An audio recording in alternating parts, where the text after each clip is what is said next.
With Burning Rangers, Sonic Team, led by producer Yuji Naka and director Naoto Oshima, sought to distance themselves from what came before, with a game that focused on saving people, rather than the common video game trope of killing baddies.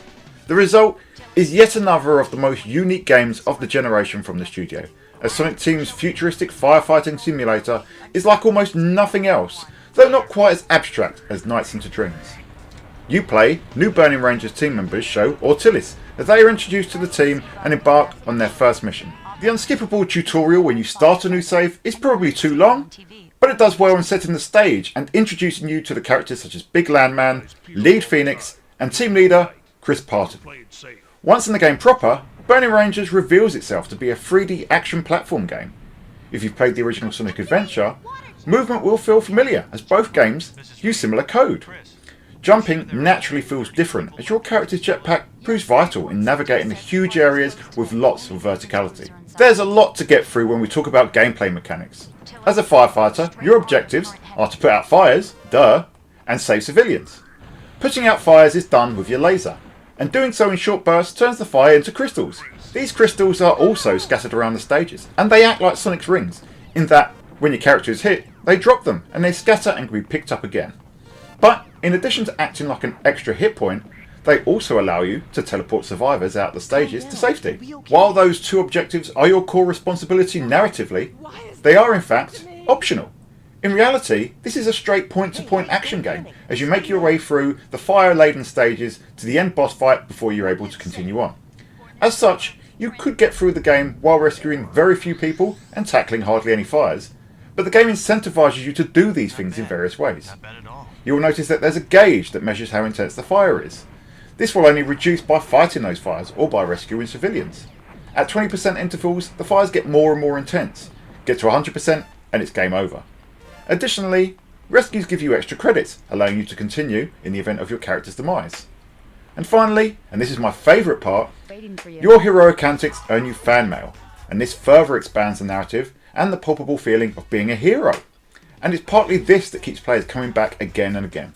A common criticism of this game is that it's too short, but I completely refute those claims. Yes, there's only 4 story episodes, each taking around half an hour to see through, but once you get through the game's decent story, it really opens up. Not only is there a grading system similar to what Nights into Dreams had, but the game sets its hooks into you in other ways.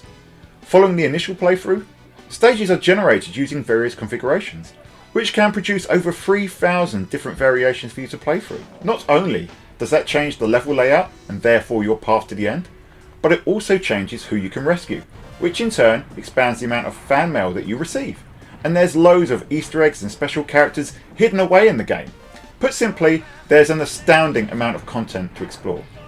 Sound design is top notch, with some fantastic iconic tunes penned by Takanobu Mitsuyoshi, who performs them in the Japanese versions, while longtime Sonic Team collaborator, singer and rapper Marlon Saunders performs the top tier English renditions. But in game, the music is eschewed for a more ambient sound design, as roaring fires and clunky machinery impress the peril of the setting upon the player. This makes way for the most important element, the navigation. Burning Rangers features voice navigation that can be called into at any time to guide you through the stage. It's an astounding and revolutionary feature and works brilliantly both as a functional navigational tool and in immersing the player in the world of Burning Rangers. Visually, Burning Rangers features some of the most impressive 3D graphics that you'll see on the Saturn, with character models as detailed as you see in any game, such as Metal Gear Solid. It also has huge environments and robust lighting effects. The game even manages to create translucent fires and other transparency effects in several instances. And for me, it's almost a match for anything the PlayStation was putting out in that same period. When I say almost, the visuals aren't perfect. There's a lot of glitching polygons which make the game look messy. Despite how impressive the scale and effects work is, it feels rather unpolished. This is something I put down to the time that it landed. You see, Burning Rangers was released less than 10 months before Sonic Adventure, when 90% of the team worked on the new Sonic game. As such, I get the feeling that Burning Rangers was rushed out to enable Sonic Team to focus fully on the new flagship game for Sega's inbound Dreamcast console. Perhaps, with a few months more to polish the game up, it could have been one of the best looking games that entire year. Need evidence of the game being rushed? You need only observe the tutorial, which is riddled with basic translation and spelling errors. This extends to the gameplay too, which can feel scrappy occasionally. The jetpack behaviour can take some getting used to, and boss encounters and the very occasional robot battles can feel clunky. Burning Rangers then is a brilliant game, albeit with some notable flaws that bring the game down just a little bit. At its peak, it's one of the best and most unique experiences of that entire generation, though sadly, it lacks a little polish. So make sure you play it if you can, until Sega finally give it the port or remake that it deserves. Save human life, protect our future, keep hope alive. These are the prime directives of the Burning Rangers, an elite group of firefighters and the protagonists of one of the Sega Saturn's final wave of games. You take on the role of either show or tell us new recruits to the team as you fight your way through unstable structures, battling fires, dodging explosions, collecting crystals and saving civilians who are beamed up Star Trek style, provided you have enough of the aforementioned crystals.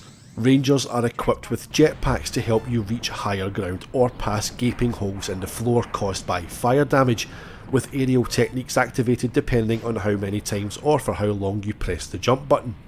While exploring the levels, you have to listen for a whooshing sound which indicates an escape of gas and an imminent explosion. Failure to react fast enough sees you caught up in the resulting fire, losing your shield and ultimately your health. Fires that block your path can be extinguished with the B button, although larger fires may require you to charge up your extinguisher by holding the B button for longer. Controls on Burning Rangers are responsive, and the game also supports the 3D analog controller for smoother movement. The L and R triggers rotate the camera, and it's here where my only criticism of Burning Rangers comes in. The camera can sometimes get in the way, especially in tight dark rooms when trying to find an emergency override switch. But as you hear those explosions going off 3 feet away from your character, some jumps also present a challenge due to the camera and can cause frustration. Gameplay wise, Burning Rangers actually does a pretty good job of inducing that sense of urgency and tension. Now, I don't know if that's intentional or just because of the camera, but it works. Keep your eye on the danger limit readout system though, because for every 20% that it increases, the area you're in becomes engulfed in flames via several violent explosions. When that meter hits 100%, it's just constant explosion, making exploration near impossible, and you'll most likely die anyway. In typical Sonic Team fashion, you finish each stage with a ranking, with S being the highest and D being the lowest. It's almost identical to Nights into Dreams. Visually, Burning Rangers is a bit of a looker, even allowing for the occasional slowdown. The fire transparencies are great, as is the lighting that accompanies them. Character animations are fluid and the stages are detailed and varied.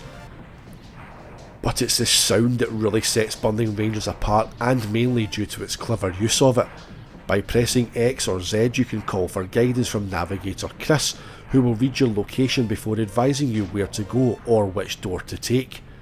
It does a brilliant job of making the entire Burning Rangers team feel connected, as fellow members Led Phoenix and Big Landman issue updates via the comms. Picking up a physical copy today will set you back a cool £160, going by the current CEX prices, so this is definitely another Saturn game that falls into the games that justify an ODE category.